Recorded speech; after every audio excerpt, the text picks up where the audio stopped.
الله من الشيطان الرجيم.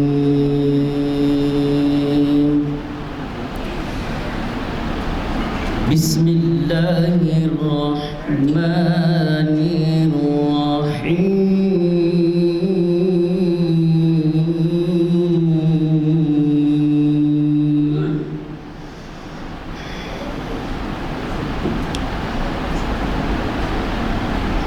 ومن أظلم ممن افترى على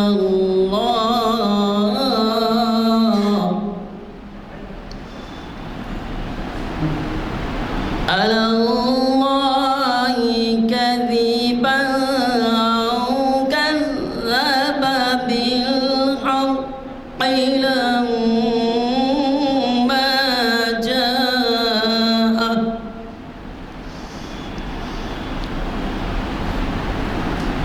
أليس في جهنم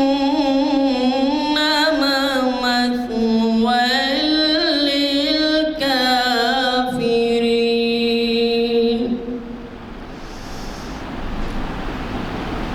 والذين جاهدوا فينا لنهدينهم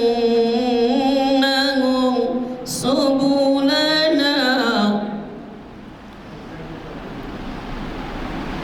والذين جاهدوا فينا لنهدينهم سبلنا وإن الله لمع المحسنين. صدق الله. آج 13 تاریخ ذی القعدہ 1444 ہجری 3 جون 2023 عیسوی، ہفتے کا دن بعد نماز عصر کانفرنس ہال جامع مسجد عالیہ میں منعقد ہو رہی ہے۔ آج کا جو ہے تاریخ اسلام کا 1001 اسپیشل لیکچر ہے۔ عنوان ہندوستان میں تاریخ اسلام کے ابتدائی کارنامے۔ مخاطب کریں گے ڈاکٹر آصف لئیق ندوی صاحب۔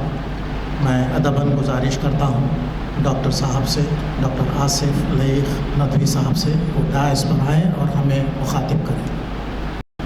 کفا وسلام علی عبادہ الذین اصطفیٰ، اما بعد۔ والذین جاہدوا فینا لنہدینہم سبلنا، صدق اللہ العظیم۔ ابھی آپ کے سامنے جو آیت کی تلاوت ہوئی ہے اور جس سے ہم اور آپ محظوظ ہوئے ہیں اس کانفرنس ہال میں، اور آپ ہمیشہ کی طرح آج بھی جمع ہوئے ہیں، بڑی افادیت اور اہمیت کا یہ جلسہ ہے جو ہو رہا ہے مستقل مسجد عالیہ میں، گن فاؤنڈری میں، جن کے لیے تمام ذمہ داران اور مسجد کے مقتدی اور جو شرکا حضرات ہیں وہ بھی قابل داد ہے، لائق تعریف ہیں کہ اس پروگرام کو مستقل تندہی سے اور بڑی امانتداری سے الحمدللہ ہفتے کے دن علماء کو جوڑتے ہیں، جمع کرتے ہیں، اور اس کے استفادے کو آن لائن بھی عام کیا جاتا ہے، یوٹیوب پہ بھی آپ سن سکتے ہیں۔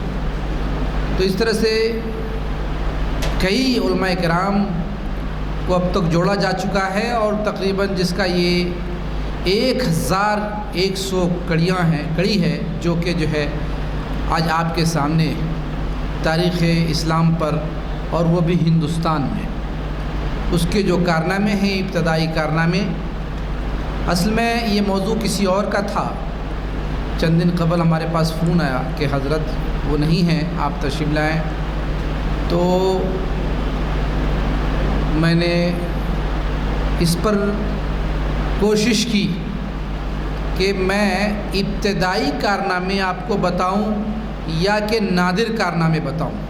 اس موضوع پر میں آپ کے سامنے بات کرنا چاہتا ہوں. یہ دونوں چونکہ میرا اختیار ہے اس پر کہ موضوع ہمارا نہیں تھا، اس پہ نادر کارنامے زیادہ مناسب ہیں. چونکہ 6 صدی کا جو دور ہے،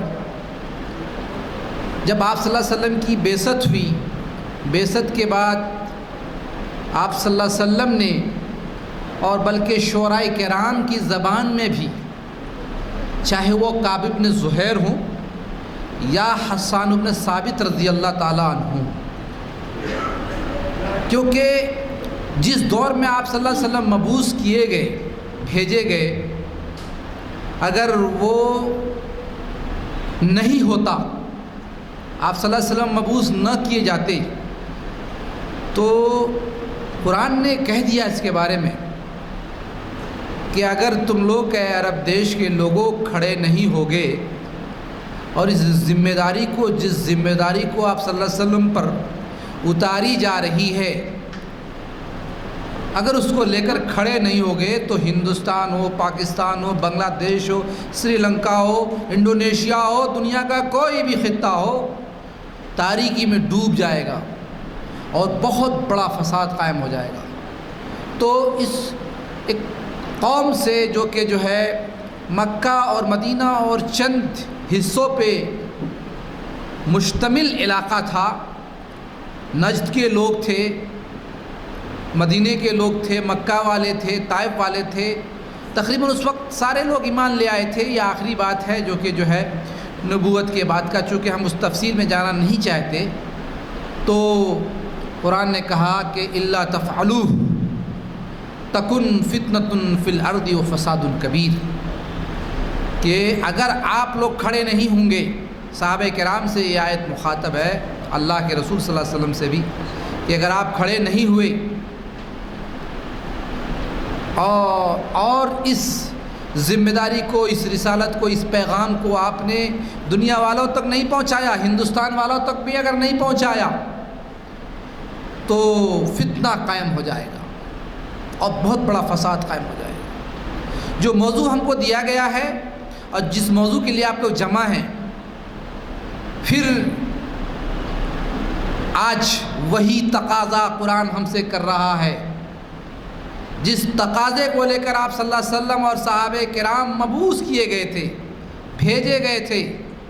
میں نے صحابہ کرام کے بارے میں بھی مبعوث کا لفظ استعمال کیا، چونکہ آپ کو یاد ہوگا، تاریخ کے حوالے سے ہی ہم آپ کے سامنے بات کر رہے ہیں کہ ربعی بن عامر رضی اللہ تعالیٰ عنہ جب حضرت عمر رضی اللہ تعالیٰ عنہ کے وقت میں اور اس سے پہلے بھی جو قادسیہ کے رستم بادشاہ کے دربار میں جب پہنچے تھے، تو انہوں نے اپنی شناخت کو باقی رکھتے ہوئے، اپنی پہچان کو باقی رکھتے ہوئے، اپنے طور و طریق کو باقی رکھتے ہوئے، ذرا برابر بھی بغیر کسی لعنت و ملامت کی پرواہ کیے اب دربار میں حاضر ہوتے ہیں اور اس سے پوچھا جاتا ہے کہ تم کیوں آئے ہو، کس مقصد کے لیے تم آئے ہو. تو انہوں نے جو جملہ کہا تھا، تاریخ نے آج بھی اس کو یاد رکھا ہے. میں اس کو جوڑنا چاہتا ہوں ہندوستان سے، کہ انہوں نے جو کہا تھا کہ اللہ ابتعثنا، اللہ ابتعثنا، کہ اللہ نے مجھے بھیجا ہے. اور کیجئے آپ اس کو، صحابہ کرام کی زبان ہے اور بڑی امانتداری کے ساتھ، جس کے بارے میں اللہ کے رسول صلی اللہ علیہ وسلم نے کہا ہے کہ بغیر کسی تمیز کے، بغیر کسی امتیاز کے، ہمارے صحابہ میں سے کسی کی بھی اقتداء کر لو، کامیاب ہو جاؤ. بِأَيِّهِمْ اقْتَدَيْتُمْ اهْتَدَيْتُمْ، جس کی بھی اقتداء کر لو کامیاب ہو جاؤ گے۔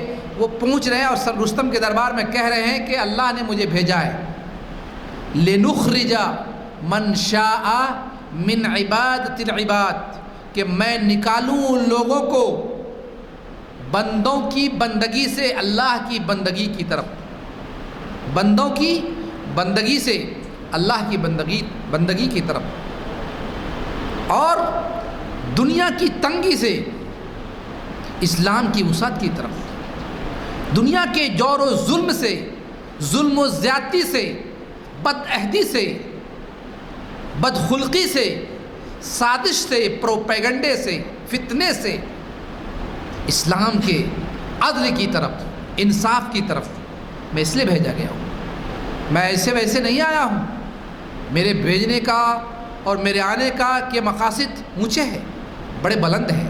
تو اللہ کا شکر ہے کہ جس ملک میں ہم اور آپ مقیم ہیں، پہلے تو یہ طے کر لیجئے کہ پوری زمین اللہ کی ہے۔ اللہ نے آپ کو ہم کو یہاں پیدا کیا اور ہم یہاں مسلمان ہیں، اتنی دوری کے باوجود بھی۔ کتنے میل ہیں آپ؟ ہزاروں میل ہیں جہاں پہ اللہ کے رسول صلی اللہ علیہ وسلم بھیجے گئے تھے۔ مکہ کتنا دور ہے، لوگ جہاز سے جاتے ہیں حج کرنے کو، حج کا زمانہ بھی ہے، اور جو کوئی بھائی بھی جا رہے ہیں یا ان کے متعلقین جا رہے ہیں ان کے لیے بھی ہم دعائیں کرتے ہیں، دعاؤں کی درخواست بھی کرتے ہیں۔ اللہ قبول کرے، حج مبرور نصیب فرمائے، اور جو نہیں گئے ہیں اللہ ان کے لیے مقدر کرے۔ میں بھی اس میں سے اپنے لیے بھی دعا کرتا ہوں۔ بہرحال یہ ایک ایسی نسبت ہے جو کہ سرحد کے کئی سرحد کے آ جانے کے بعد بھی الحمدللہ ہمارے دلوں میں کوئی سرحد نہیں ہے، وہ چاہے وہ مکہ عرب دیش کے جانے میں کتنے بھی ملک آتے ہوں۔ یعنی کہ اسلام کا رشتہ ایسا ہے جو سرحد سے بھی نہیں بدلتا۔ سرحد سے جب کہ دیکھتے ہیں آپ کے ملک بدل جاتا ہے۔ ایک ملک ہندوستان ہے جس میں آپ مقیم ہیں، ایک دوسرا ملک پاکستان ہے اسی کے بغل میں ہے، اور پھر اس کے بعد افغانستان ہے، اور پھر جو ہے بنگلہ دیش ہے، سری لنکا ہے۔ ایک وقت تھا جب کہ یہ سارے ملک ایک تھے، سندھ کا علاقہ کہلاتا تھا، اب بر صغیر جس کو کہہ لیں اپنے الفاظ میں، یہ علاقہ تھا جس کو محمد بن قاسم نے اپنی دانش مندی سے، حکمت سے، دانائی سے، عقل مندی سے اس کو فتح کیا تھا۔ اور یہاں آنے کے بعد جو زبان سے لوگ مانوس نہیں تھے، لوگوں کو زبان سے مانوس کیا، لوگوں کو اللہ کی کتاب سے مانوس کیا، لوگوں کو اپنے اخلاق سے مانوس کیا، کردار سے مانوس کیا۔ تو یہ ہے ابتدائی کارنامے جو کہ جو ہے اسلام کے حضرت عثمان رضی اللہ تعالیٰ عنہ کے وقت سے ہی کوشش ہوئی تھی اس ملک میں مسلمانوں کو بھیجنے کی۔ یہ الگ بات ہے کہ کسی بات کو چونکہ جو ہے امیر تھے، وہ امیر المومنین تھے، ان کو نظر آتا تھا بعض چیزیں، وہ خود جو ہے ان کے دل میں ایحا ہوتا تھا، وہی ہوتی تھی ایک طرح سے جو کہ جو ہے اللہ ڈالتا ہے اچھے بندوں کے دلوں میں۔ تو آپ نے پیش قدمی کو روک دیا تھا کہ نہیں، وہاں جانا اپنی جان کو ہلاکت میں ڈالنا اس کے برابر تھا۔ لیکن بہرحال اللہ کے جیالے، اللہ کے بہادر ایسے پیدا ہوئے جو بعد کے دور میں انہوں نے اس ملک کو اسلام کا گہوارہ بنایا۔ 800 سال سے لے کے 1000 سال تک کی حکمرانی کے ریکارڈ ہے جو ہندوستان میں مسلمانوں نے جو ہے ذمہ داری کے ساتھ الحمدللہ شروع کے جو ہے غوری کا نام آتا ہے، اور غزنوی کا نام آتا ہے، اور اسی طرح سے جو ہے اور بھی بادشاہ ہیں جو حکمراں ہیں جو کہ جو ہے ہندوستان میں آئے۔ انہوں نے سب سے پہلے آنے کے بعد جو کارنامہ انجام دیا ہے وہ یہ ہے کہ وہ جہاں سے آئے تھے اس کو وہ بھول گئے، اس جگہ کو ہی بھول گئے، اور اس ہندوستان کو انہوں نے اپنا مقام بنایا۔ بڑے افسوس کے بعد، افسوس کے ساتھ میں آپ سے عرض کرنا چاہتا ہوں کہ آپ جس وقت سانس لے رہے ہیں، جس دور میں سانس لے رہے ہیں، اور جس حکومت میں بھی آپ سانس لے رہے ہیں، یہاں پہ آپ کی تاریخ کو، آپ کے آبا و اجداد کی تاریخ کو فراموش کیا جا رہا ہے۔ کئی پروپیگنڈے ایسے ہو رہے ہیں، آپ دیکھتے ہیں بھی تازہ پروپیگنڈا ہے۔ اس لیے اس موضوع کا کی اہمیت بڑھ جاتی ہے، اس کی اہمیت اور افادیت بڑھ جاتی ہے جب آپ اپنے آنکھوں سے آپ جو فتنوں کو دیکھتے ہیں۔ آپ دیکھیے کہ ابھی دہلی یونیورسٹی میں ایک بڑا فتنہ تعلیم کے ناحیے سے، ابھی آپ نے کچھ نہیں دیکھا ہے، ابھی اس کے صرف ٹیلرز آ رہے ہیں، جبکہ یہ پورا نظام تعلیم کو بدلنے کی پالیسی ہے جو کہ جو ہے نافذ ہو گئی ہے، اب یہ لاگو ہو رہی ہے، مطلب یہ پاس ہو گیا، پالیسی پاس ہو گئی ہے، اب اس کو لاگو کرنے جا رہا۔ پہلا جو ہے دہلی یونیورسٹی میں ایسا ہوا کہ علامہ اقبال باہر اور ساورکر اندر اور گاندھی جی نیچے پیچھے کر دیے گئے سلیبس میں، یعنی کہ بی اے میں جو کچھ سلیبس پڑھایا جاتا تھا گاندھی جی کے بارے میں، جو کہ جو ہے 3rd سیمسٹر 2nd سیمسٹر میں تھا، اس کی جگہ پر جو ہے ساورکر کو لا کر رکھ دیا گیا ہے۔ اب ساورکر کی تاریخ پڑھیں گے ہماری نسل تو کیا بنے گا؟ آپ بتائیے کہ جو ساورکر کی تاریخ پڑھی، اور ساورکر کی تاریخ کو آپ جانتے ہیں کہ انہوں نے انگریزوں کی ہر ممکن وفاداری کی ہے، جیل میں رہ کر بھی خط لکھا کہ ہم جو ہے آپ کے لیے کوئی سازش نہیں، کسی بھی سازش کا حصہ بننا نہیں چاہتے، آپ مجھے جو ہے معاف کر دیجئے، اور ایک نہیں معذرت کے کتنے خطوط لکھے جو کہ جو ہے تاریخ میں درج ہے۔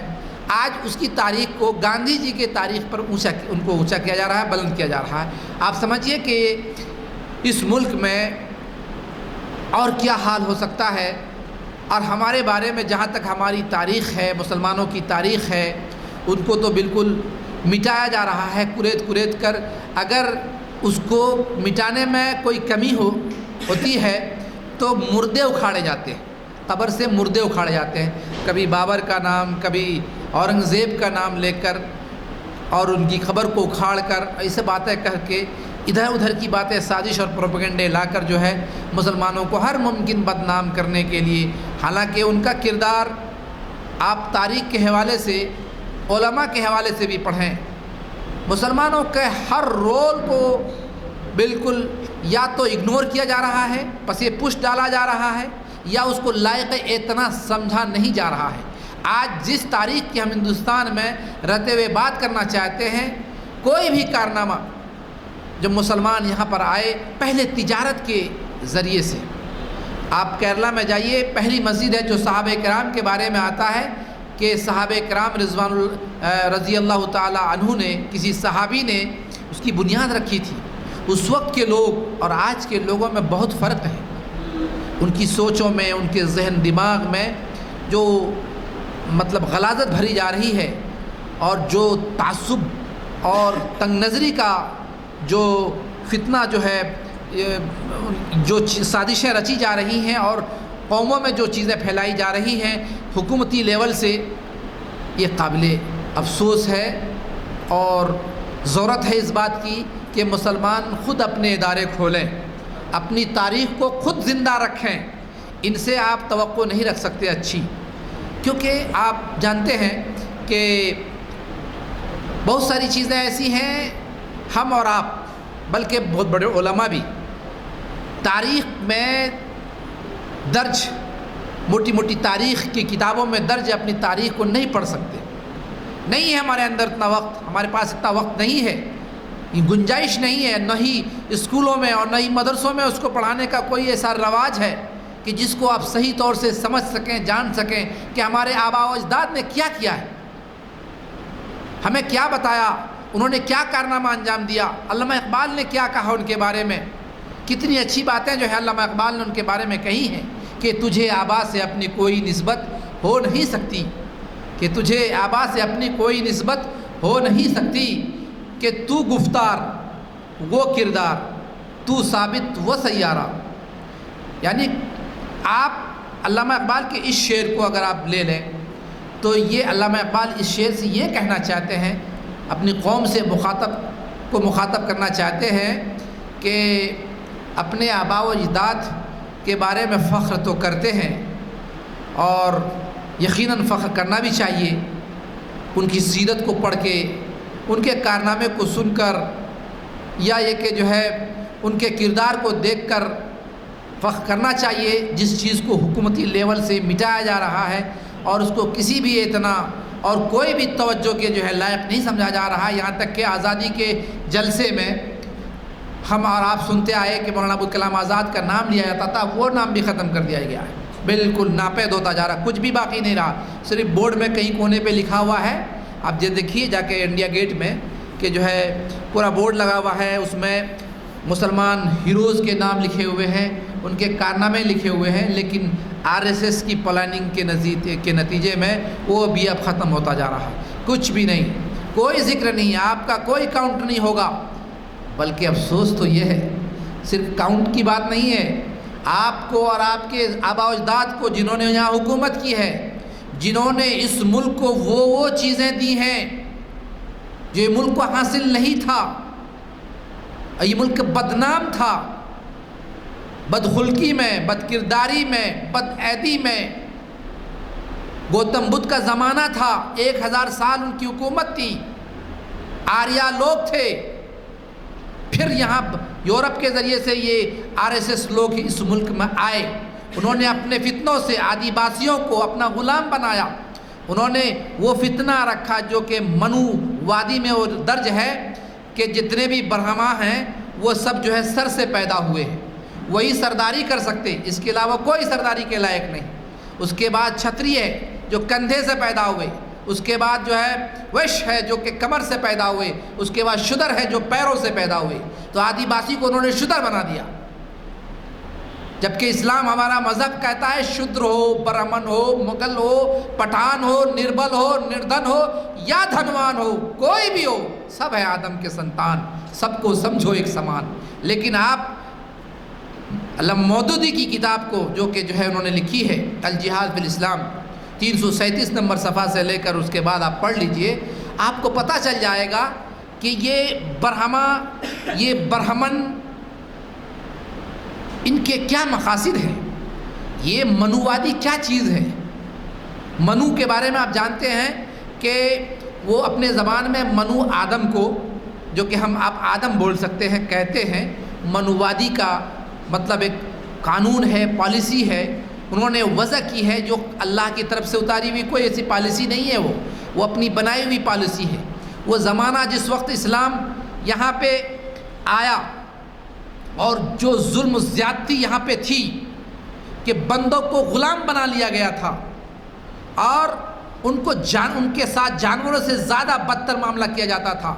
یہی حال ملک عرب میں بھی تھا کہ جب آپ دیکھیے اس وقت کو کہ جب حضرت بلال رضی اللہ تعالیٰ عنہ نے ایمان لایا تو سردار قریش کو غصہ آیا کہ یہ کون لڑکا ہے جو ہے ہمارے غلام کو جو ہے کیا کہتے کہ اپنا گرویدہ بنا لیا، اور بھی دوسرے جو ہے غلاموں کو جو ہے ہمارے یہاں کام کرتے ہیں ان کو گرویدہ بنا. لیکن اللہ نے انسان کو آزاد پیدا کیا ہے، اللہ نے ہر ایک کو آزاد پیدا کیا، آپ کو، ہم کو، سب کو آزاد پیدا کیا ہے. یہ الگ بات ہے کوئی کسی کے ماتحت کام کرتا ہے. اسلام کہتا ہے کہ اپنے ماتحت کے ساتھ اچھا سلوک کرو، لیکن عقیدے میں آپ ان کو غلام نہیں بنا سکتے، عقیدے میں آپ ان کو اپنا غلام نہیں بنا سکتے. تو اسی نتیجے میں حضرت بلال رضی اللہ تعالیٰ عنہ نے اللہ کے رسول صلی اللہ علیہ وسلم پر ایمان لایا. ایمان لانے کے بعد دیکھیے اب غلاموں کے ساتھ کیا برتاؤ کیا گیا. وہی حال ہندوستان میں بھی تھا کہ یہاں پہ غلام بنانے کا جو یہ طریقہ اپنایا گیا، منووادی فکر لائی گئی اور یہ فلسفہ ایجاد کیا گیا. ایک ایسا فلسفہ جو انسان نہ انسان سے نہ انسانیت سے اس کا کوئی واسطہ تھا، کہ جس کو شودر، برہمن اور مغل، پٹھان، نربل، نردن یا دھنوان، ذات پات اور بھید بھاؤ کے جو ہے اس جنگل میں انسان کو لا کے پھنسا کے رکھ دیا گیا. تو لوگ جھوج رہے تھے اس وقت بھی، جس طرح مکے میں غلام جھوج رہے تھے اور دوسرے لوگ جھوج رہے تھے، وہی حال ہندوستان میں بھی تھا. یہ اللہ کا شکر ہوا کہ اللہ اپنے برگزیدہ بندوں کو ہندوستان میں بھی بھیجا. تو میں کہنا چاہ رہا تھا کہ آج جتنی بھی وہ کوشش کر لے، یہ زمین اللہ کی ہے، یہ کائنات اللہ کی ہے، آپ اور ہم اللہ کے مخلوق ہیں. اللہ آپ کو کبھی ضائع نہیں کرے گا، لیکن ضرورت صرف اس بات کی ہے کہ ہم اپنے آپ کو دیکھیں، اپنے دامن میں جھانکیں. اسی بات کو علامہ اقبال نے شعر میں کہا ہے کہ اپنے من میں ڈوب کر پاجا سراغ زندگی، تو اگر میرا نہیں بنتا نہ بن، اپنا تو بن۔ اپنی فکر کیجئے، کیونکہ ہر ایک کو اپنا حساب دینا ہے اللہ کے یہاں۔ ہر ایک سے اللہ پوچھے گا، کوئی کسی کا بوجھ نہیں اٹھائے گا، الا یہ کہ ہم نے اگر کسی کا حق غصب کیا ہے تو ہمارا نیک عمل ان کے پاس چلا جائے گا اور ان کی برائی ہمارے سر پہ آ جائے گی، یہ الگ بات ہے، لیکن ہر ایک کا حساب الگ الگ ہوگا۔ تو وہاں باپ بیٹا، ماں بیٹی اور بہو داماد سب بالکل نفسی نفسی کے عالم میں ہوں گے۔ تو اس وقت کو یاد کرے اور اس کے لیے ابھی سے تیاری کرے۔ اسی لیے کہا کہ اپنے لیے، اگر دوسرے کے لیے نہیں کر سکتے ہیں تو کم سے کم اپنے لیے کرو، اپنے بچانے کی تو فکر کرو۔ تو اسی بات کو قرآن نے بھی کہا کہ اپنے آپ کو، اپنے گھر والوں کو جہنم کی آگ سے بچاؤ، جس کا ایندھن انسان اور پتھر ہوگا۔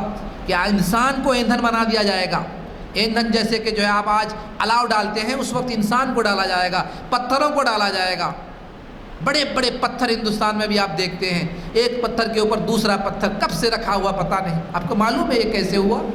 لوگ کہتے ہیں، سائنس کے اس میں آتا ہے اور اسلامی تاریخ میں بھی بعض آتی ہے، بعض اختلاف ہے۔ بعض کہتے ہیں طوفان نوح میں یہ پتھر بہہ کے اتنی اس کی جو ہے اس میں تلاطم تھا، تلاطم خیز طوفان سے پتھر پہ رہ گیا۔ اس کے بعد جب سیلاب ختم ہوا، پانی سوکھ گیا، تو پتھر جہاں کا ہے وہ اب تک ویسے ہی پڑا ہوا ہے۔ سائنسی طریقے کے مطابق کہتے نہیں، وہ چھوٹا پتھر تھا، وہ بڑا ہو گیا ہے۔ بہرحال یہ حقیقت کو بعض ناحیے سے بدلا جاتا ہے، کہا جاتا ہے یہ سائنسی چیز ہے، نیچرلی چیز ہے، یہ خود بخود ہوتا ہے۔ اللہ کے بارے میں نہیں جانتے اللہ کیا ہے، اس کا وجود کیا ہے۔ تو وہ لوگ بھی ایک شکتی کو مانتے ہیں۔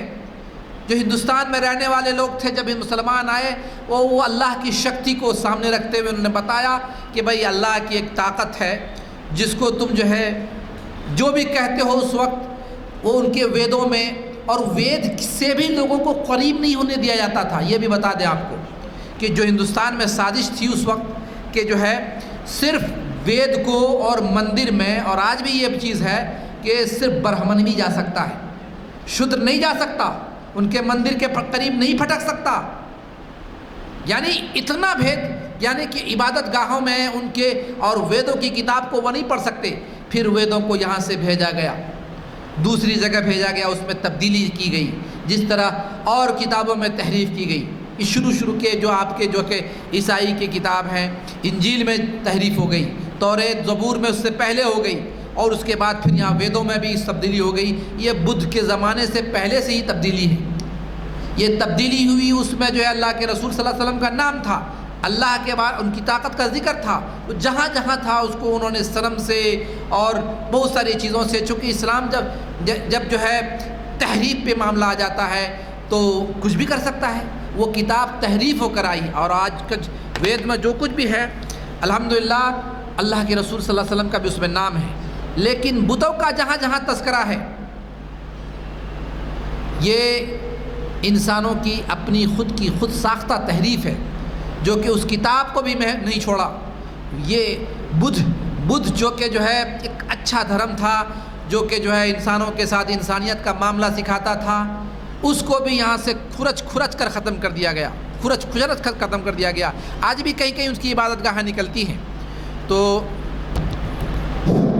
جی 1000 سال تک بدھ مذہب کا اس ملک پہ اقتدار رہا، لیکن ان کو بھی اس برہمنیت نے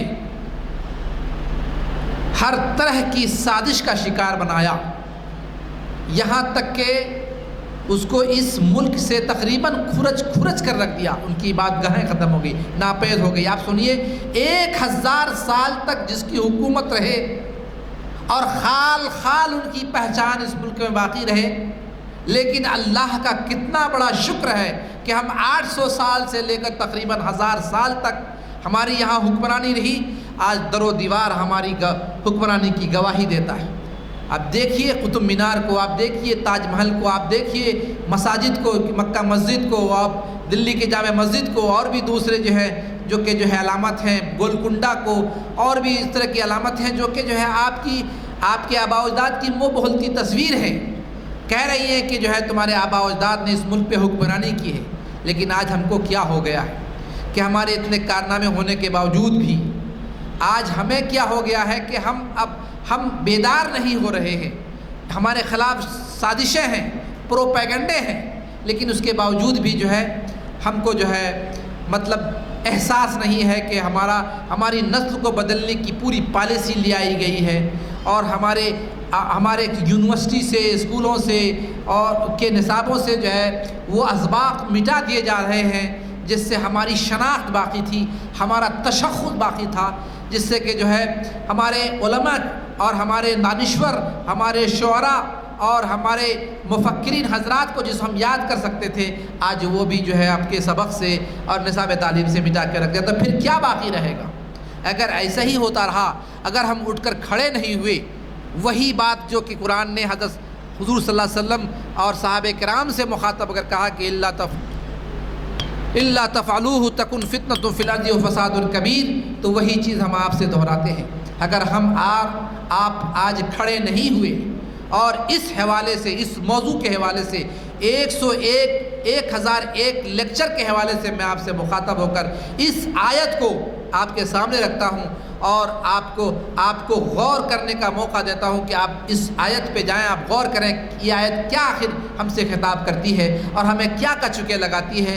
جو بات صحابہ کرام سے کہی گئی، صحابوں نے کہا کما حقہ ادا کیا، یہاں تک کہ اللہ بھی ان سے راضی ہو گئے، رضی اللہ عنہم ورضوا عنہ، کہ صحابہ کرام رضوان اللہ تعالیٰ علیہ اجمعین، بڑے پتے کی بات ہے، آپ یاد رکھیں، سب کچھ کرتے تھے، آسمان سے ان کے کھانا نہیں اترتا تھا،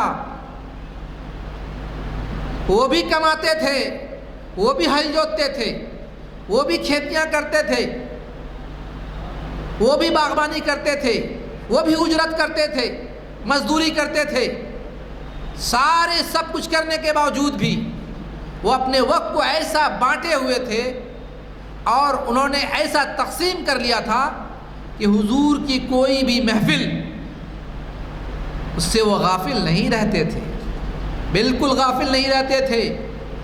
اگر کسی مجلس کے کسی کام سے ان کو ایک اہم کام ہے جس کی وجہ سے وہ شریک نہیں ہو سکیں گے تو وہ اپنے بھائی کو اس جگہ بھیج دیتے تھے۔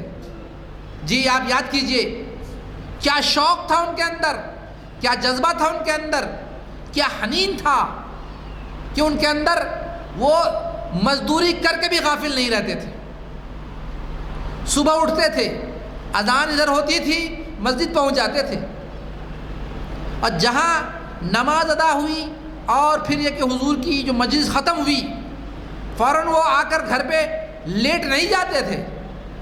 سورج نکلنے کے بعد اللہ کی تمام جو ہے حقوق ہو سکتے ہیں، اور ایک انسان جب صبح بیدار ہوتا ہے تو 360 اعضاء کی وجہ سے 360 ان کے اوپر صدقے واجب ہوتے ہیں، اس کا صدقہ کرنا چاہیے ہر ایک کو، 360 صدقے واجب ہوتے ہیں ہر انسان پر جب وہ بیدار ہوتا ہے، کیونکہ اللہ کا احسان ہے کہ وہ بیدار ہو گیا، ورنہ نیند تو ایک موت ہے، نیند تو ایک موت ہے۔ اور آپ دعا پڑھ کے بھی سوتے ہیں، ہم بھی دعا پڑھ کے سوتے ہیں کہ اللہم بسمک اموت واحیا، اے اللہ میں تیرے نام سے مرتا ہوں اور پھر تیرے نام سے جو ہے زندہ ہوتا ہوں۔ تو مطلب یہ کیا ہے؟ یہ دعا سونے کی ہے۔ سونے کی دعا کا مطلب کیا ہے؟ مرنا پھر زندہ ہونا، یعنی نیند جو ہے ایک طرح کی موت ہے، اور وہ اس سے بیدار کرنے والی ذات اللہ کی ہے، اللہ بیدار کرتا ہے۔ تو انسان جب بیدار ہوتا ہے تو ان کے 360 اعضاء ہیں، اس اعضاء کے لیے ان پر صدقہ واجب ہوتا ہے، اور اس کا صدقہ اگر کافی کر دے کوئی چیز تو سورج نکلنے کے بعد 2 رکعت کی نماز ہے، سورج نکلنے کے بعد 2 رکعت کی اشراق کی نماز پڑھ لو، صدقہ ختم ہو گیا، آپ کا ادا ہو گیا۔ یا نہیں تو آپ کو صدقہ سبحان اللہ پڑھنا ہے، الحمدللہ پڑھنا ہے، یا ایک قرآن کی تلاوت کرنی ہے، ایک آیت پڑھنی ہے، اس طرح سے 360 تو آپ کو کرنی ہے ادا۔ لیکن شاید کہ اگر مسلمانوں کی جماعت میں اس بات کی تلاش کی جائے تو وہ صدقہ بھی ایسا معلوم ہوگا کہ وہ تقریباً 10% بھی نہیں ہوگا۔ نماز بھی چھوڑ دے رہے ہیں، نماز سے بھی غافل۔ تو صحابہ کرام کا جو کردار، جس کردار کے لیے اللہ نے ان کو پورا ذمہ دار بنایا، پھر ہم کو ہندوستان میں بھی اللہ نے جو ہے ان کے ذریعے سے جو ہے آباد کر دیا۔ ہماری آبادی کے لیے، ہماری سبز اور شادابی کے لیے اللہ نے انتظام کیا، آسمان سے انتظام کیا۔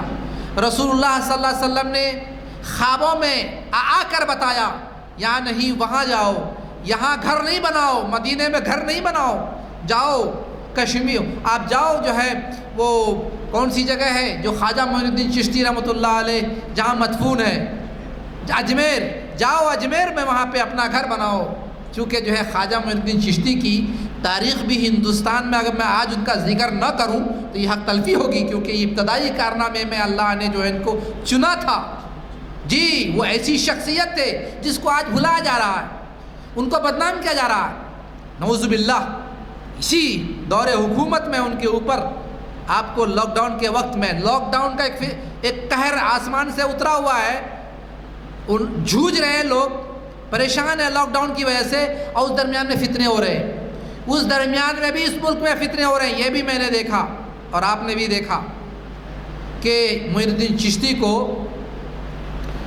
نعوذ باللہ وہ اس کو ایک ایسا فتنے کے ذریعے سے کہ جو ہے انہوں نے ہمارے لوگوں کو لوٹ لیا، اسی نے ہمارے لوگوں کو لوٹا، یعنی کہ ہندو سے مسلمان بنا لیا۔ مطلب ان کے اوپر کوئی لفظ ہے جو انہوں نے کہا، ان کے اوپر وہ یاد نہیں آ رہا، وہ لفظ ہے باضابطہ ایک مطلب مخصوص لفظ ہے، لٹیرا، نعوذ باللہ، یا نعوذ باللہ، میں نعوذ باللہ کے ساتھ بار بار بولتا ہوں، یہ لٹیرا کا لفظ استعمال کیا گیا، لٹیرا چشتی، لٹیرا چشتی کا الزام لگایا گیا۔ الحمدللہ اس میں میں نے مضمون بھی لکھا، پیپر میں بھی چھپا، اور بہت بڑے مطلب ملک میں شور غوغا قائم ہوا، جی بریلوی طبقے کی طرف سے بھی، دیوبندی طبقے کی طرف سے بھی، ہر طرف سے جو ہے اس کا جو ہے مقابلہ ہوا کہ چشتی رحمۃ اللہ علیہ کے بارے میں ایسے الفاظ، جس ٹی وی والے نے کہا گیا اس پہ پابندی لگانے کی بات آئی اور مسلمانوں نے احتجاج کیا، اس کے خلاف احتجاج کیا، تو بہت کچھ ہوا اس ملک میں، لاک ڈاؤن میں بھی اور لاک ڈاؤن کے بعد بھی، پہلے بھی اور اس کے بعد بھی بہت کچھ ہو رہا ہے۔ اللہ کی تنبیہات کے باوجود بھی یہ انسان، غافل انسان جو ہے ہوشیار نہیں ہو رہا ہے، اور کون سا عذاب آنے والا ہے اس کے اوپر جو اس کو بیدار کرے۔ اور خاص طور سے میں اپنے آپ کو ہی مخاطب کروں گا کہ مسلمانوں اب کیا چیز باقی رہ گئی کہ تم اب بھی غافل رہو گے اور 360 صدقے بھی ادا کرنے کے لائق نہیں رہو گے، نماز بھی ادا کرنے کے لائق نہیں رہو گے، تم سے کیا ذمہ داری ادا ہوگی جو صحابہ کرام نے ذمہ داری سے ادا کی تھی کہ وہ کھل جوتتے تھے اور پھر اللہ کے رسول صلی اللہ علیہ وسلم کی محفل میں شریک بھی ہوتے تھے اور مذاکرہ بھی کرتے تھے، تلاوت بھی کرتے تھے، تفسیر بھی سنتے تھے، حدیث بھی یاد کرتے تھے، اپنے گھر والوں کی بھی حفاظت کرتے تھے، ان کو بھی پہناتے تھے، ان کو بھی کھلاتے تھے۔ یہ کیسا ترازو تھا جو ان کے پاس تھا، جو سب انہوں نے جو ہے باٹ بنا لیے تھے، ہر چیز کا ان کا پاس الگ الگ باٹ۔ آج ہمارے پاس سب کچھ ہوتے ہوئے بھی ہم پریشان ہیں، مسائل میں پریشان ہیں، مشکلات میں پریشان ہیں، دشواریاں ہیں ایسی کہ جو ہم سمجھ نہیں پا رہے ہیں کہ یہ دشواریاں کس وجہ سے ہیں۔ لیکن صحابہ کرام کی زندگی دیکھیے کتنی چست اور چوبند تھی کہ صبح اٹھتے ہی ہل چلاتے تھے، اور جہاں پھر وہ ہوا مجلس کا ٹائم تو فوراً حاضر ہو جاتے تھے۔ اللہ کے رسول صلی اللہ علیہ وسلم کے باتوں کو سننے کے لیے وہ جو ہے پہلے سے منتظر رہتے تھے۔ صفہ جو کہ جو ہے وہ مسجد نبوی میں قصہ تھا، لوگ جمع ہو جاتے تھے، وہاں سے جا کر بھائی کیا بتایا اللہ کے رسول صلی اللہ علیہ وسلم، اگر کوئی محفل چھوٹ گئی تو اتنی فکر ہوتی تھی کہ اللہ کے رسول صلی اللہ علیہ وسلم نے کیا بتایا کیا بتایا کیا بتایا، یہ فکر ہوتی تھی۔ اور اللہ کے رسول صلی اللہ علیہ وسلم نے بھی کہا تھا کہ دیکھیے کوئی بھائی آپ کا نہیں آئے ہیں، وہ جو غائب ہیں، وہ ذمہ داری ہے سننے والے پر کہ وہ اس کو پہنچا دے اپنے غائب بھائیوں پر، جو بھائی شریک نہیں ہوئے ان کو پہنچا دے۔ میں آج بھی اس محفل کے حوالے سے کہوں گا کہ اپنے تمام بھائیوں کو آپ بھی پہنچانے والے بنیں، کہ آخر اگر آپ کھڑے نہیں ہوں گے تو یہ ملک برباد ہو جائے گا، تباہ ہو جائے گا، اور تباہی کے دہانے پر پہنچ چکا ہے، بالکل آخری دہانے پر ہے۔ اگر آپ کھڑے نہیں ہوئے، کہتے ہیں کہ اگر کسی علاقے میں کوئی دعوت دینے والا جب تک زندہ رہتا ہے اور دعوت دیتا رہتا ہے تو عذاب جو ہے اس پہ منڈلاتا رہتا ہے اور اس پہ نازل نہیں ہوتا عذاب اس پہ، لیکن اگر وہ بھی سو جائے تو پھر عذاب آ جاتا ہے۔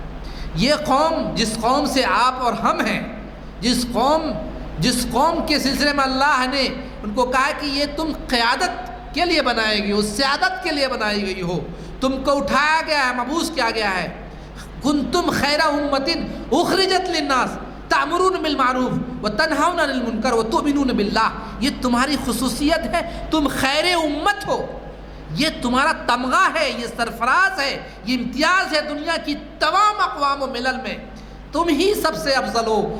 یہ الگ بات ہے کہ یہودی کے بھی فتنے ہیں، عیسائیوں کے بھی فتنے ہیں، ان کی مشنریاں ہیں، ایک فتنے نہیں ہیں۔ اب تو قسیم کا شہر اور عرب کا علاقہ بھی ان کے فتنوں سے خالی نہیں ہے، جس جگہ پہ وہی نازل ہوئی تھی وہاں پہ بھی اب فتنہ ہے، ایسے فتنے ہیں کہ اب اس کے سننے کا ٹائم نہیں، نہ ہی میرا وہ موضوع ہے کہ میں آپ کو بتاؤں، ہم اپنے موضوع کا ہی احاطہ کرنا چاہتے ہیں، لیکن آپ کو ہر جگہ سے لے کر کہ چشتی رحمۃ اللہ علیہ کو بھی لٹیرا کہا گیا، کیا چھوڑا وہ شخصیت۔ اب تھوڑی سی میں ان کی شخصیت کے بارے میں بتاتا ہوں کہ انہوں نے بچپنے میں ہی اپنا گھر چھوڑ دیا، باپ ماں کو چھوڑ دیا پڑھنے کے لیے، کہ پڑھنے جاتے ہیں، شروع میں اپنے قریب میں کوئی مکتب میں انہوں نے حفظ کیا، پھر 11 سال کے جب ہوئے، ہوش مند ہوئے، تو کہا کہ اب جاتے ہیں۔ وہ پیاسے ہو گئے، علم کے پیاسے ہو گئے، اپنے گھر پہ کچھ بخاری اور دوسری کتابیں پڑھی، سمرقند کے علاقے میں بخارا کے حصے کے تھے، وہ عراق چلے گئے اور وہاں پہ انہوں نے اپنے مرشد کو ڈھونڈ لیا، جبکہ وہ ہندوستان میں نمبر 1 مرشد کہلانے کے مستحق ہیں، نمبر 1 درجہ دیتا ہوں میں ان کو مرشد میں، کیونکہ قطب الدین ایبک رحمۃ اللہ علیہ وہ ان کے مرید تھے، اور لوگوں نے دہلی میں ان پہ الزام لگایا، جب بادشاہ قطب الدین التمش سے ان کی قربت بڑھ گئی، بادشاہ ان کی طرف توجہ دینے لگے، تو مسلمانوں کو ہی فکر کھجلی ہونے لگی، جی بالکل مجھے بولنے دیجئے، مجھے کھجلی ہونے لگی کہ یہ اتنا قریب کیسے ہو گئے۔ نعوذ باللہ مسلمانوں نے ہی ان پر الزام لگا دیا کہ انہوں نے زنا کاری کی ہے اس عورت سے، اور عورت کو کھڑا کر دیا لا کر، اور آج بھی ہو رہا ہے، ہم ایک مسلمان دوسرے مسلمان کے لیے کنویں کھود رہے ہیں، اور وہ کنویں میں وہی گرتے ہیں کیونکہ کھودنے والا ہی گرتا ہے، یعنی من حفر، یعنی جو کنواں کھودتا ہے وہ خود پہلے گرتا ہے، یہ بات ہے۔ تو یہی ہوا کہ قطب الدین التمش کے سامنے ان کی شناخت خراب ہو جائے، قطب الدین ایبک کی، کہ جو ہے بختیار کاکی، قطب الدین بختیار کاکی رحمۃ اللہ علیہ، قطب الدین بختیار کاکی رحمۃ اللہ علیہ کی جو ہے شباہت خراب ہو جائے، شناخت خراب ہو جائے، اور ہم لوگوں کا بول بالا ہو جائے، یہ ہٹ جائیں، یہ لائن سے، یہ فیس سے ہٹ جائیں، یہ بیک میں چلے جائیں، اور ہم لوگ جو ہے فیس پہ آ جائیں، اس لیے فتنہ جو ہے اٹھایا گیا تھا۔ تو یہ پریشان ہو گئے سن کے کہ بھائی، اور وہ اللہ والے، اللہ کے برگزیدہ بندے، ایسے بندے آپ کو بتاؤں کہ بھوکے رہتے تھے، کسی سے ذکر نہیں، کتنے دن ہو جاتے تھے بھوکے رہنے کی وجہ سے، اتنے مریدین تھے، وہ کسی سے بھی نہیں بتاتے تھے کہ آج میرے گھر میں کھانا نہیں بنا ہے۔ تو جب اتنی قربت تھی بادشاہ سے، تو بادشاہ کے بیٹے بھی آتے تھے ان سے پڑھنے کے لیے، تو جو قطب الدین بختیار کاکی کا جو لڑکا تھا، انہوں نے بتا دیا بادشاہ کے بیٹے سے کہ میرے گھر میں 2-3 دن سے کھانا نہیں ہوا، کھانے کا نہیں ہے۔ تو بادشاہ کو معلوم ہو گیا، بادشاہ نے سامان بھیجا دیا ان کو، مہینے کا پورا جو ہے غلہ اناج بھیجا دیا ان کے گھر پہ۔ اب بتاتے نہیں آپ کے گھر میں ہونے کے بعد، تو ان کو فکر ہو گئی کہ یہ میرے راز کو کس نے فاش کیا، میرے راز کو کس نے فاش کیا۔ تو رہا نہیں گیا، اتنی بے چینی ہوئی، اتنی کوفت ہوئی، اتنی تکلیف ہوئی کہ دل سے بد دعا نکل گئی، اے اللہ تو اس کو کمر سے ہلاک کر دے، اس کو یہ کر دے، یہ چیزیں نکل گئی۔ تو وہ جا کر وہ بد دعا ان کے بیٹے پر ہی پڑ گئی، بیٹے پہ ہی پڑ گئی، اور فوراً بیٹا وہ حال میں پہنچ گیا جس کے لیے باپ نے جو ہے بد دعا کی تھی۔ اور ماں کو پتہ تھا کہ بیٹا نے ہی بتایا ہے اور یہ غلہ اناج آیا ہے، اور تکلیف اتنی تھی کہ تھوڑی دیر میں بیٹا کی روح پرواز ہو گئی۔ تو ماں نے کہا کہ آپ کے بد دعا ہی سے بیٹا مر گیا۔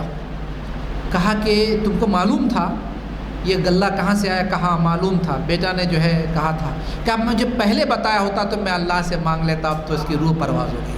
اگر تم پہلے بتا دیے ہوتے تو میں اللہ سے معافی مانگ لیتا اور تمہاری بیٹے کی روح جو ہے قبض نہ ہوتی، لیکن تمہیں بتانے میں تاخیر کی۔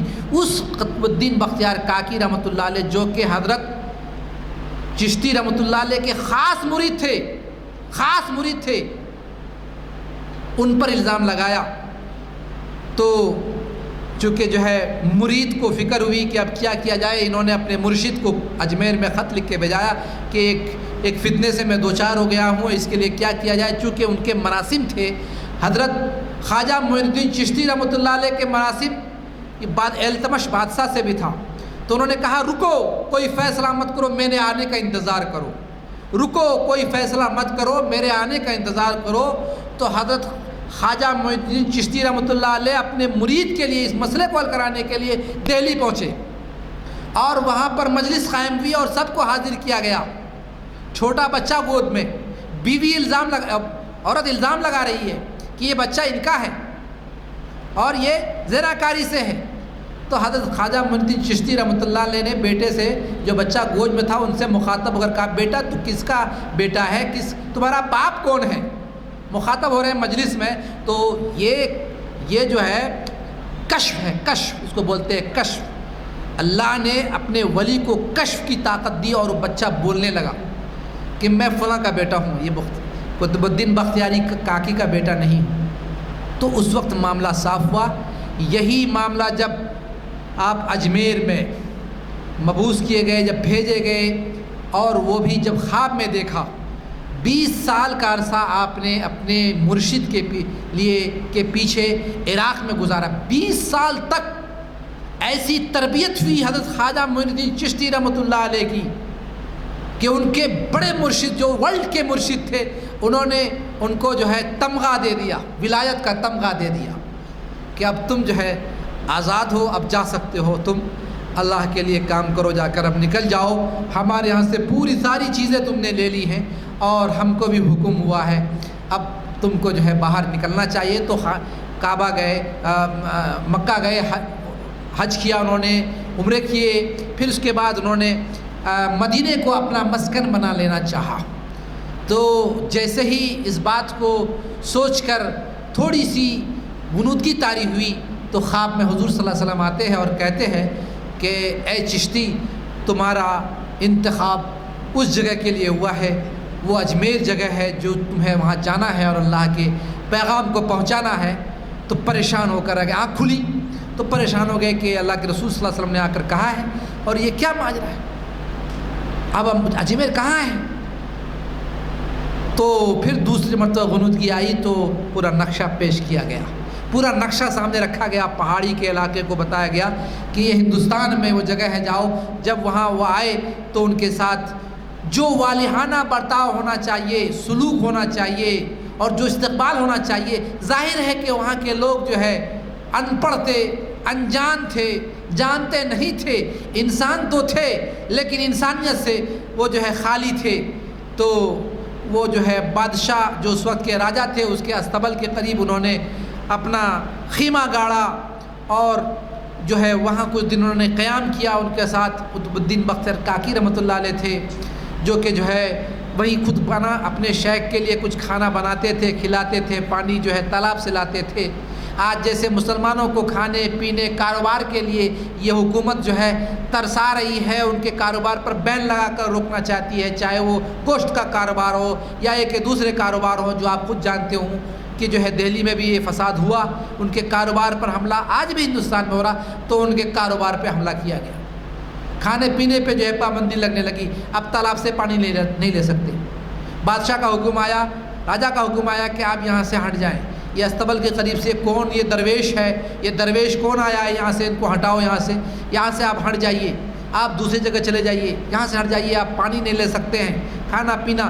تو جس وقت استبل سے ہٹائے، یہ بھی واقعہ ہے، آپ لکھیں کہ جس وقت استبل سے ان کو ہٹنے کو کہا گیا تو حضرت خواجہ معین الدین چشتی نے سوچا کہ میرا کیا گناہ ہے، میں قریب میں جو ہے اپنا قیام پذیر ہوں، یہ نہ گھوڑے کو نہ گدھوں کو نہ جو کہ جو ہے اونٹوں کو کچھ ہو رہا ہے، اس کی وجہ سے ہم کو ہٹایا جا رہا ہے۔ انہوں نے کہا کہ ٹھیک ہے جاتا ہوں میں، وہاں سے چلے گئے، لیکن ان کے من میں تکلیف ہوئی کہ تکلیف ہوئی جو جانور بیٹھے کے بیٹھے تھے، بیٹھے کے بیٹھے ہی رہ گئے، پھر کبھی نہیں اٹھے، وہ اٹھنا مشکل ہو گیا ان کو، کیونکہ جس شخصیت کو انہوں نے اٹھا کے بھیجا تھا وہ ان کے لیے برگزیدہ شخصیت تھی، اور جو ہے وہ ایسی شخصیت تھی جو ان کی کامیابی کے لیے ضمانت دینے کے لیے آئی تھی۔ اس کی وجہ سے سارے گھوڑے جتنے بھی تھے وہ سب بادشاہ کو بتایا گیا کہ یہ اٹھنے کے لائق نہیں ہے، میں نے اس درویش کو ہٹایا ہے، اس کو بلا کے لائیے۔ پھر ان کو بلا کے لایا گیا تو پھر وہ جانور اڑ گئے۔ پھر وہ جب جو ہے تالاب سے مسئلہ پیدا ہوا تو تالاب میں بھی یہی ہوا کہ جو ہے آپ پانی نہیں پی سکتے ہیں، آپ پانی نہیں لے سکتے ہیں، اور یہ آخری ہے جو آپ آخری جو ہے مٹکا پانی لے لیں۔ تو آخری مٹکا لینے کے لیے حضرت قطب الدین بختیار کاکی رحمۃ اللہ علیہ گئے اور انہوں نے پوچھا کہ میں آخری مٹکا لے سکتا ہوں؟ کہاں، لے لیجئے۔ تو حضرت خواجہ معین الدین چشتی رحمۃ اللہ علیہ نے جو ہے مٹکا دیا تھا، جاؤ اس مٹکے کو بھر کے لاؤ۔ تو کیا پڑھ کے پھونکا تھا کہ پورا جو ہے تالاب اس مٹکے میں آ گیا، پورا تالاب اس مٹکے میں، پانی خشک، پورا علاقہ پانی کے لیے ترسنے لگا۔ یہ سب کرشمے ہوئے تو اللہ کے قریب لوگ آئے، اللہ کے قریب لوگ آئے۔ یہ واقعہ تاریخ میں ہے، یہ کرشمہ جو ہے، جو کشف ہے، یہ اللہ نے ان کو جو ہے ان کے ذریعے سے ظاہر کروایا تھا۔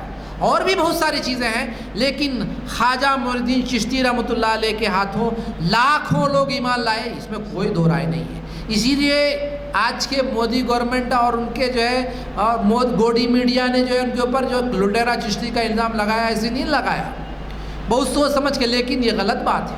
آپ ایسی شخصیت پہ جو ہندوستان کو، جن کے ذریعے جنہوں نے ہندوستان کو سنوارا، آپ بادشاہ ہیں، حکمرانوں پہ جو آپ جو ہے تنقیدیں کرتے ہیں اور ان کی قبریں اکھاڑتے ہیں۔ آپ بابر نے کیا کیا تھا؟ بابر تو اس ملک کو، لوگوں کو کھانا سکھایا، پینا سکھایا، زراعت کا کام سکھایا، صنعت کا کام سکھایا۔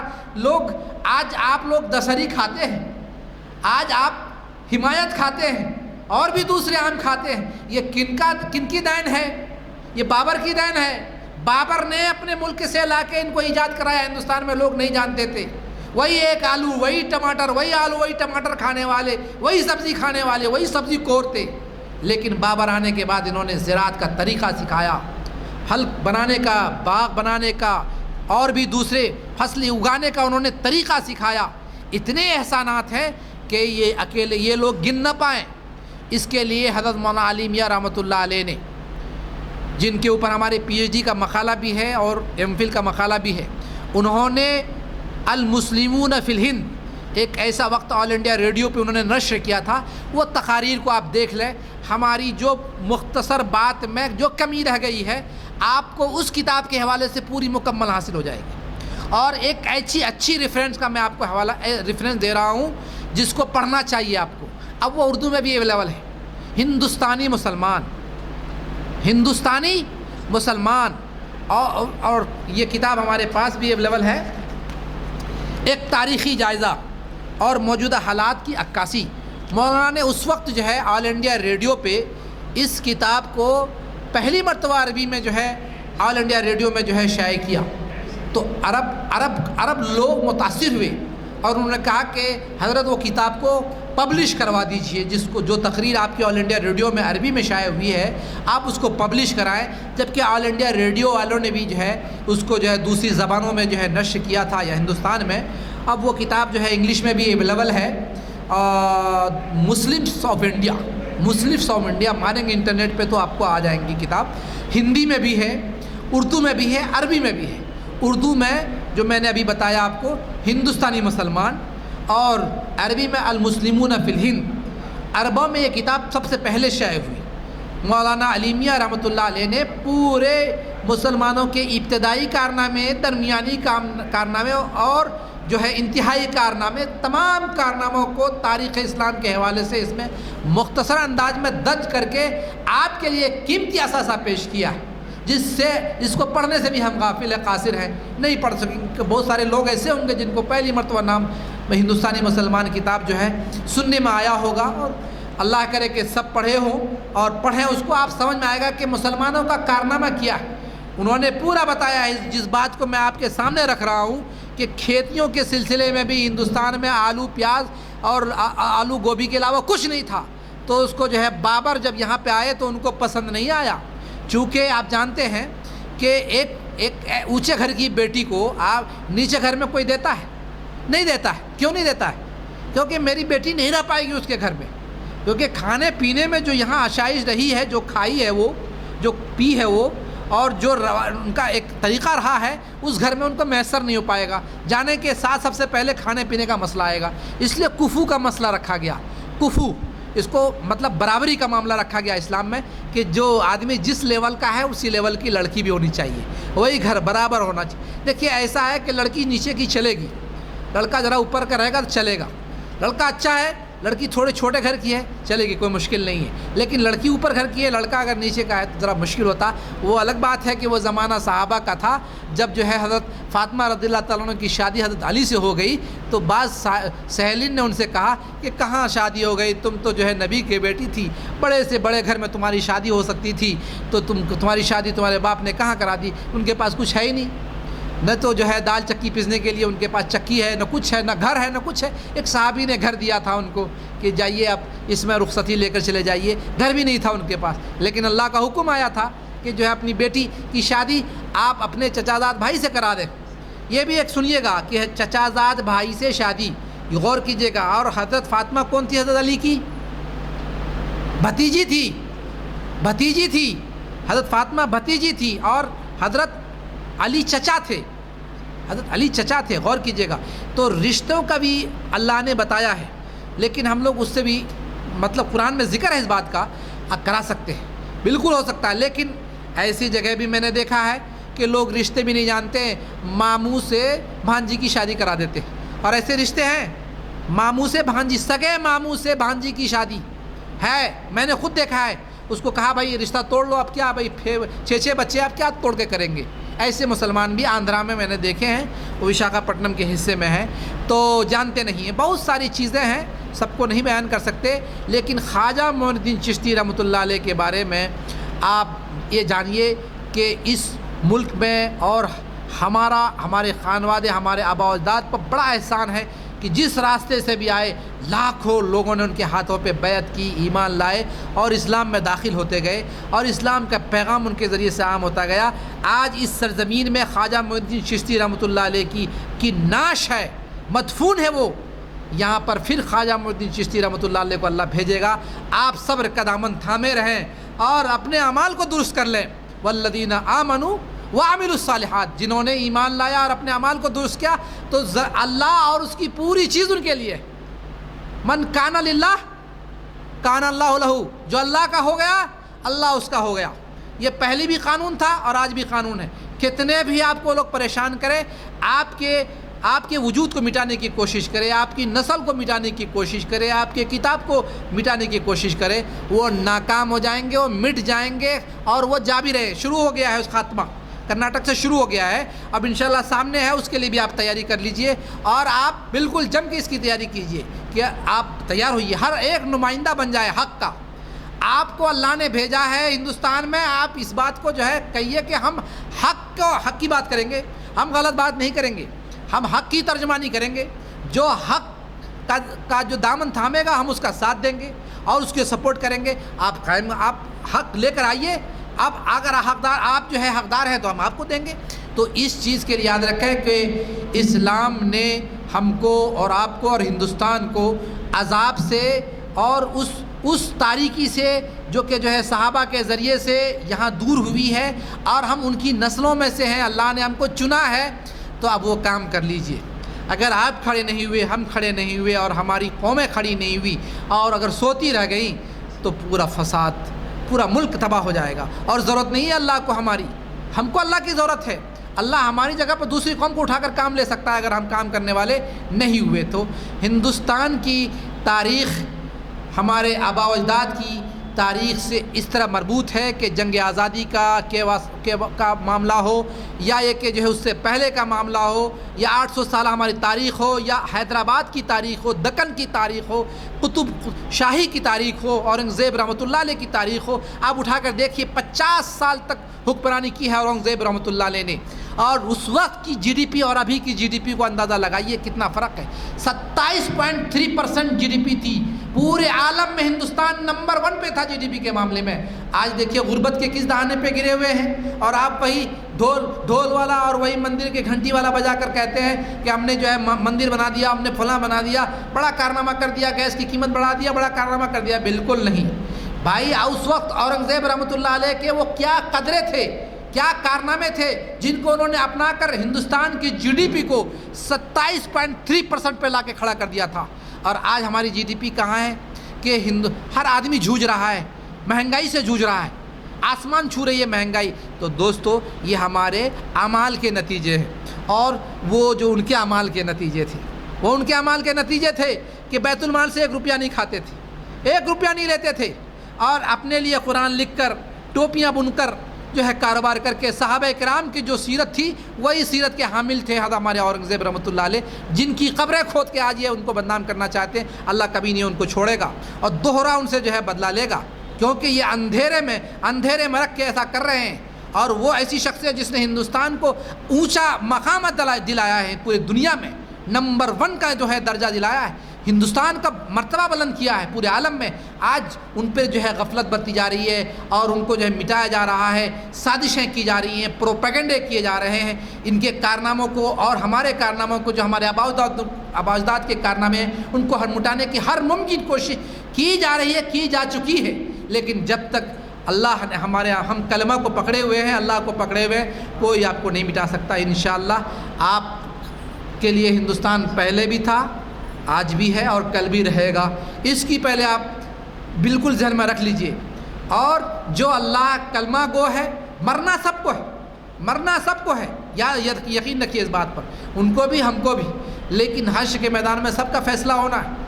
لیکن ان کے ساتھ جو ہے اندھیرا رہے گا، ہمیں یہاں پہ بھی رہے گا اندھیرا، وہاں پہ بھی اندھیرا رہے گا، اور اگر ہمارے اعمال اچھے رہے تو اللہ ہم کو اس نفسی کے عالم میں بھی بچا لے گا، اس نفسی کے عالم میں بھی اللہ اجالے پہنچا لے گا۔ تو ضرورت اس بات کی ہے کہ ہم ان ابتدائی کارناموں کو جو ہمارے آباء و اجداد نے کیے تھے، جن کے لیے آج ہم صرف گفتار ہیں، ہم کہہ رہے ہیں، کردار کے حامل بن جائیں۔ اور ہم آج ثابت ہیں، سو رہے ہیں اپنے بستر پہ، گھر پہ لیٹے ہوئے ہیں، کتابوں سے، تاریخ سے غافل ہیں، اور وہ جو سیارہ بن کے پوری دنیا میں گھوم رہے تھے، پھر رہے تھے، چین جا رہے تھے، یہاں تک کہ ہندوستان تک بھی پہنچے۔ کتنی پریشانی کے بعد آپ دیکھیے خواجہ معین الدین چشتی رحمۃ اللہ علیہ اجمیر پہنچے ہوں گے، آپ سوچئے، اس تصور کیجئے اس بات کو، اور ان بادشاہوں نے کیسے ان کو اپنا گھر بنایا، چمن بنایا اس ملک کو، اور ایسی کھیتیوں سے آشنا کرایا، ان کو روشناس کرایا جس سے ہندوستان والے پہلے سے واقف نہیں تھے۔ آج ان کی قبریں کھودی جا رہی ہے، افسوسناک صورتحال ہے، اندوہناک واقعہ ہے، اس پر جتنا بھی ماتم کیا جائے، جتنا بھی افسوس کیا جائے بہت کم ہے۔ آج ضرورت ہے کہ آپ اپنے کارنامے کو خود زندہ کیجیے، وہ آپ کے کارنامے کو زندہ کبھی نہیں کریں گے۔ اور یاد رکھیے کہ اللہ کا گھر وہی آباد رکھتا ہے جو اللہ والے ہوتے ہیں، کبھی بھی کافر آپ کے گھر کو آباد نہیں کریں گے۔ وہ ہمیشہ آپ کے گھر کو مٹا کر، چاہے وہ بابری مسجد کو توڑ کر رام مندر بنانا چاہتے ہوں، یا یہ کہ جو ہے وہ کاشی کو توڑ کر اور اس کے فتنے کر کے آپ اس مسجد کو مٹا کر اپنے مندر بنانا چاہتے ہو، وہ آپ کے لیے کبھی کسی ایک مسجد کو بھی اس ہندوستان میں باقی رکھنا نہیں چاہتے ہیں۔ ان کی پلاننگ ہے، اس کا حصہ ہے، لیکن آپ کو اپنے گھر کو آباد رکھنا ہے۔ یہ مسجد عالیہ مسجد جس میں کہ جو ہے 2 سب کھڑی ہوتی ہے، آپ اس مسجد کو تنگ کر دیجیے آمد سے، اپنی آمد سے تنگ کر دیجئے کہ یہ مسجد بھی تنگ پڑ جائے، کہ آپ کو جگہ دینے کے لیے وسعت کی روڈ کا حصہ منزل بنانی پڑ جائے، 3ری منزل 4تھی منزل۔ افسوسناک ہے، ہماری آبادی تو کروڑوں میں ہے، ہم کتنے کروڑ ہیں یہاں، اس کے باوجود بھی مسجدیں نہیں ہیں کروڑوں میں، لیکن خالی آباد نہیں ہے مسجد۔ آباد کیجئے، مسجدوں کو آباد کیجئے، اپنے مدارس کو آباد کیجئے، مراکز کو آباد کیجئے، اور اپنی نسلوں کو جو ہے یہ آپ جن پر کنٹرول رکھتے ہیں، جو آپ کا ورثہ ہے، آپ اس کو اسلام کی بھی جو ہے اس کا وارث بنائیے، سچا وارث بنائیے۔ اور یہی ہمارا آج کا پیغام ہے کہ اپنے آباء و اجداد کے کردار سے ان کو جو ہے واقف کرائیے، روشناس کرائیے۔ یہ جتنے بھی جو ہے یہ حکمراں ہیں جو کہ جو ہے آپ کے سامنے آپ آنکھوں سے دیکھ رہے ہیں، اب کوئی اندھیرا نہیں، بالکل اجالے میں وہ آپ کے ساتھ دشمنی کر رہے ہیں۔ اب علامہ اقبال کو کھلے عام نکالا گیا ہے، نصاب سے نکال باہر کر دیا گیا ہے۔ علامہ اقبال کا کیا قصور تھا؟ انہوں نے کہا تھا سارے جہاں سے اچھا ہندوستان ہمارا ہے. انہوں نے کہا تھا کہ پورے ہندوستان میں یہ پورے ہندوستان نہیں پورے ورلڈ میں یہ جو ترانہ پڑھا جاتا ہے سارے جہاں سے اچھا ہندوستان ہمارا. اور کیا کہتے ہیں کہ ہم بلبلیں ہیں اس کی یہ گلستاں ہمارا. انہوں نے اپنا گلستاں بنایا ان کو. آج ان کو نصاب سے نکال دیا گیا اور ساورکر کو لایا گیا جنہوں نے جو ہے انگریزوں کی وفاداری کی. اور آپ کی حکومتوں کو آپ کے آبادات کی حکومتوں کو سامراجی حکومت سمجھا جاتا ہے. یاد رکھیے گا اس بات. وہ کبھی بھی آپ کے ہمارے اور مسلمانوں کے حکمراں کو کبھی اس کے قائل نہیں ہیں مداح نہیں ہیں. وہ آپ کو سامراجی سمجھتے ہیں. یہ لوگ آپ کو سامراجی سمجھتے ہیں اس سے بھی بدتر سمجھتے ہیں. یہ وہی ساورکر کو وہاں لا کر یہی درد دینا چاہتے ہیں کہ آپ کے حکمراں کو آپ کے آبادات کو سامراجی گردانا جائے ہر اعتبار سے. جی بہت سارے ایسی چیزیں ہیں جو کہ ساورکر کی ہیں جو ہم آپ بتا نہیں سکتے. وقت تنگ ہے ختم ہونے جا رہا ہے. دعا کے ذریعے جو ہے ہم اختتام کرتے ہیں اور اللہ سے دعا کرتے ہیں کہ اللہ جو ہے ہماری ان باتوں کے ذریعے جو باتیں ہوئی ہیں اللہ خیر کا معاملہ پھیلائے ہندوستان میں.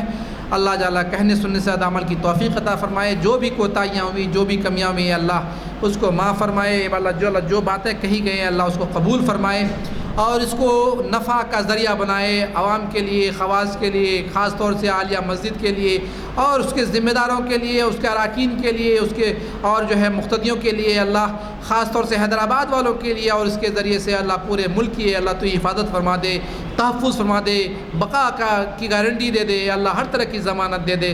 اے اللہ مسلمانوں کو پھر سے اے اللہ جو کہ ان کے ڈگر سے ہٹے ہوئے ہیں راستے سے ہٹے ہوئے ہیں اے اللہ صراط مستقیم سے ہٹے ہوئے اے اللہ پھر سے ان کو صراط مستقیم پر گامزن کر دے. پھر سے ان کے باغ ڈور کا حامل بنا دے. اے اللہ یہ ان کی اولادیں ہیں اے اللہ جو کہتی ہیں لیکن کرنے والی نہیں ہے. اے اللہ ان کو کردار کے حامل بنا دے.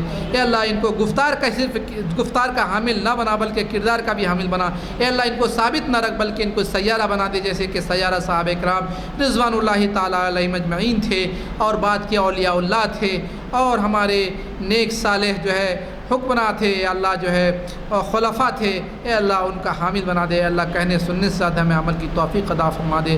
سبحان ربک رب العزت عما یصفون والسلام علی المرسلین. اللهم اغفر ذنوبنا واستر عیوبنا واشرح صدورنا واحفظ قلوبنا ونور نفوسنا ويسر امورنا وحصل مرادنا وتمم تقصيرنا. اللهم نجنا مما نخاف یا حفیظ الطاف. صلی اللہ تعالی علی خیر خلقی محمد وعلی آلہ وصحبہ واہل بیتہ وذریاتہ اجمعین برحمتک یا ارحم الراحمین. لا الہ